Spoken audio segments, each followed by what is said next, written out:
Konnichiwa, world wanderers. Today, we're diving into the fascinating land of the rising sun, Japan. Now, Japan is not just about sushi, samurais, and adorable robots. It's a place where etiquette reigns supreme, almost as sacred as Mount Fuji itself. From the way you eat your food to how you navigate the public transportation, there's a whole set of rules that might seem unusual to an outsider.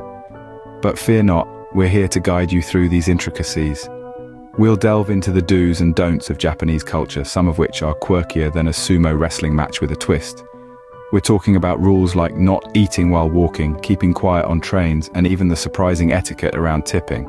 So buckle up your sense of humor as we explore the things you absolutely should not do in Japan, and trust me, these rules are quirkier than a sumo wrestling match with a twist. First up, strolling through Tokyo craving some sushi. Put those chopsticks down if you're planning on walking and eating. Now I know what you're thinking. A quick bite on the go, what's the harm? But in Japan, the act of eating is considered a time to relax and appreciate your food. So those bustling streets of Tokyo may not be the best place to enjoy that delicious sushi roll. This practice goes beyond just respect for food. It's also about consideration for others.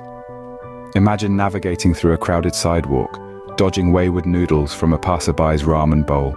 Not the most pleasant experience, right? So when in Japan, do as the Japanese do. Find a cozy spot, sit down, and take your time to savor the flavors. Eating isn't a race, it's a journey. Japan takes its food seriously, and you'll want to savor every bite without risking a pedestrian mishap. Hop on the Shinkansen, but no chit-chat or loud phone calls. Public transport in Japan is a marvel of efficiency and a testament to the nation's respect for order. From the punctuality of bullet trains to the disciplined queues at bus stops, everything operates like a well-oiled machine. But the gears of this machine are greased not just by technology, but also by cultural etiquette.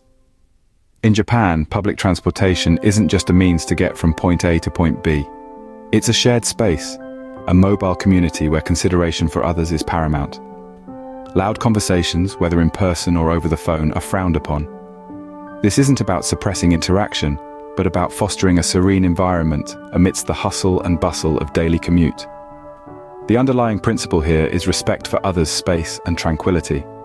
So next time you find yourself on a Japanese train, remember to lower your voice, unplug your music, and immerse yourself in the peaceful journey. Keep it quiet and relish the tranquility of the journey. Tipping is like offering someone a live snake in Japan. Surprised? Japan's service industry is known for its high standards and impeccable service. In fact, the Japanese concept of omotenashi, or selfless hospitality, is deeply ingrained in the culture. This means that whether you're dining at a Michelin-star restaurant or stopping by a local noodle shop, you can expect top-notch service.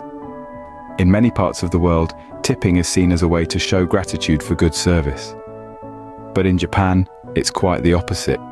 Tipping can be seen as an insult, suggesting that the service provided was not up to par and needed extra compensation. It's simply not part of the culture. So, when you're in Japan, remember, there's no need to fumble around for loose change after your meal. Instead, a simple arigatou gozaimasu, or thank you, will suffice. Sit back, relax, and let service professionals pamper you without reaching for your wallet. Raise your cup, but hold your horses. In the land of the rising sun, social etiquette is a dance that everyone participates in. Let's start with the communal pouring of drinks. Pouring your own drink before others is considered a faux pas. It's like trying to cut the cake at someone else's birthday party, a bit of a party foul. So, sit tight, wait your turn, and let the pouring festivities commence together. Next, let's talk about the art of pointing. In Japan, pointing fingers is frowned upon. It's like trying to conduct an orchestra with a drumstick. It simply doesn't work. Instead, use your whole hand to gesture or simply nod in agreement. Non-verbal communication is an art form in Japan, so let's put those pointing fingers to rest and embrace the graceful dance of unspoken etiquette. Now, onto public transportation. It's all about maximizing space and harmony. Keeping your bags off the seats is a must. It's like trying to set up a picnic in a crowded elevator, not the smartest move. So keep your bags off the seats and join the synchronized dance of Japanese commuters. And when it comes to matters of the heart, Japan values private space. Public displays of affection are as rare as finding a unicorn in a busy Tokyo intersection. It might turn heads, but not necessarily in a good way. Hold off on public displays of affection and embrace the art of subtlety. And then there's the symphony of polite nose blowing. In Japan, blow your nose discreetly. It's like performing a magic trick. You want to keep it as unobtrusive as possible. So grab those tissues, find a discreet spot, and join this symphony of politeness. Lastly, let's talk about the night. Japan's nightlife is a harmonious blend of tradition and modernity. But keep those loud noises under wraps at night. It's like trying to host a rock concert in a Zen garden, disruptive and likely to earn you some stern glares. So keep it mellow and let the city's rhythm guide you. There you have it, our journey through things not to do in Japan. We've navigated the etiquette maze, from the no walking while eating rule to the silent libraries on wheels, from the non-tipping norm to the art of non-verbal communication. So, next time you find yourself in the land of the rising sun, remember to keep these rules in mind. Don't forget to share your own Japan stories in the comments.